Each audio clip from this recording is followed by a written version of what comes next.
Hey everybody. Well, it's the beginning of March and we still haven't got our snow to start melting, so just doing what I can with the deep snow. Definitely slows things down. Today's project is just enhancing a stand. It's a ridge stand here to set up a bow shot. So here's what I got going on. So you can see there's a really good trail cutting up this ridge here. There's a trail right here that connects with well, there's the trail working its way down the ridge. But then it connects to this trail that cuts. There's a licking branch blowing in the wind right over here. So I want to funnel traffic right by the stand because it's a great pinch. This is a long ridge, goes for several hundred yards. But everything, this is kind of the center of it. It's kind of one of those, what we would call a skinny pinch. And everything kind of funnels right here. But I still have deer sneak through down there and probably 30-40 yards up that way. I don't want the deer up there. I want everything to come right by here. There's that nice vine. So what I'm going to do is I'm going to guide that deer movement up here. So they either have to kick out on the egg fields down there, or they're going to come right by this ladder stand. That's right. I think you can see it right up there. So I'm going to hinge and cut trees down here and up here to make sure everything comes by right here. Because if you think of a mature buck, they like to stay in the thick stuff, and it's thick down there. So I've seen bucks skirt that bottom edge down there, and I don't want that happening. I want them to have to either kick out on the egg or come up here, and I think they're more apt to take this trail right here.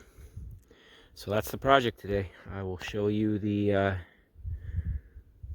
after once I get done cutting. All right, the snow is deep, so I'm gonna just shoot a couple quick spots as I work along this ridge, so I don't have to walk all the way back down this cutting when I'm done. So here's the first spot here. So this was the main trail I wanted to cut off. So you can see there's a deer trail right here, and it went right through here. So what I'm doing is I'm hinging knee to waist high. Well, it's probably waist high because I'm standing on top of the snow.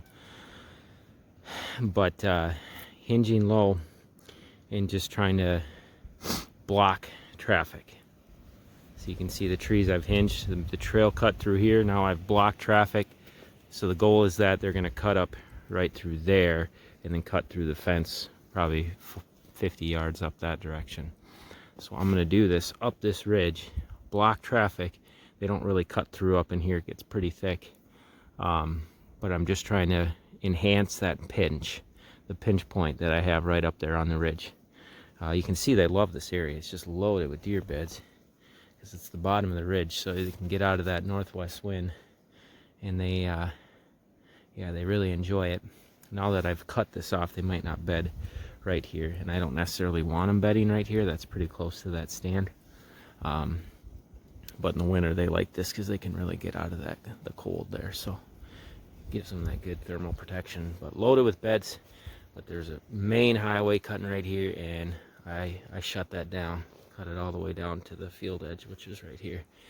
And yeah, hopefully push the deer up where I'd like them to be. All right. So when I cut these, I just kind of cut them the way the tree wants to go, whether it be perpendicular or parallel to the area I'm trying to funnel them to. It doesn't matter. I just go where the tree wants to go. These were a bunch of medium to small hard maples here, and they did hinge okay. Hard maple's kind of it's a tweener tree. So, I mean, some hinge okay, a lot of them die. It's just such a hard wood that it's tough to get them to stay alive. But the smaller ones, some of them will. But the goal again was to block traffic, and I was able to do that. And I was also able to release this big red oak. So look at that crown. I got one maple growing along wrong-sided. I got to get rid of, don't got the big saw with me today. Got the little electric, so that'll be for another day. But this whole side of the crown is wide open. So now that these trees are gone, it can rain some acorns in, maybe get some oak regen. And man, I created some awesome grouse habitat too. I saw a couple of them flush out of here when I was walking down. I mean, look at that stuff. It's going to be awesome grouse habitat, which it's fun to see them come back. So yeah, wherever the tree wants to go, just get it down and block traffic. Alright, I think we're going to call it good. Sitting down, taking a little break here, down at the deer's level, but look at that wall we got.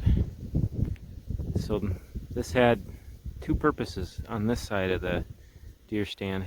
This is the high side of the deer stand. One, it's screening my access. So the access is on the back side of that, and even without the leaves on, you can see it's nice and thick. Great screening. So I can slip through right like that, right there, and then bump up into the deer stand. I don't know if we can see it. It's pretty bright, so I can't tell if we can see it in the screen or not.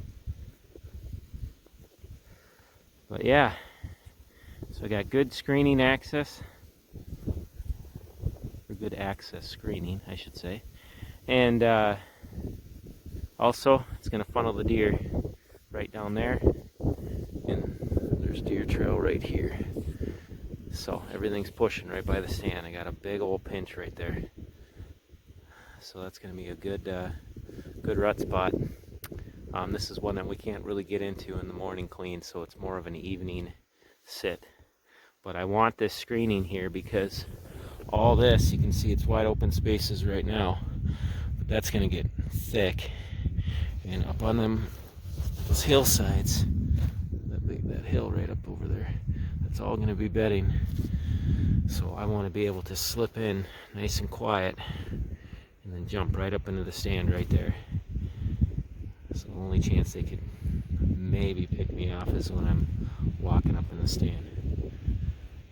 But hopefully it's so thick that they can't see out this direction. It'll be a few 2 or 3 years before it gets to that point where it starts to have that whole deer from a bedding standpoint. Great browse this year, but I don't think it's going to quite get to where the deer are bedding in it. And it should be thicker, but we had a drought last year, so the only thing that grew was the junk we didn't want to grow. The trees didn't really come that great, but there's some thistle and junk that came. So, but the tree should outcompete all that here if we get a normal wet year, and be awesome bedding in the future. So anyway, great screening, great funnel as far as funneling deer. The trees right here were ironwood and basswood. The basswood hinge really well. The ironwood hinge really well, but they don't tend to stay alive that great. But they're such a hard wood that they last forever. So even if they don't stay alive, they're still giving me some screening. But also, I mean, look at this, tons of sun.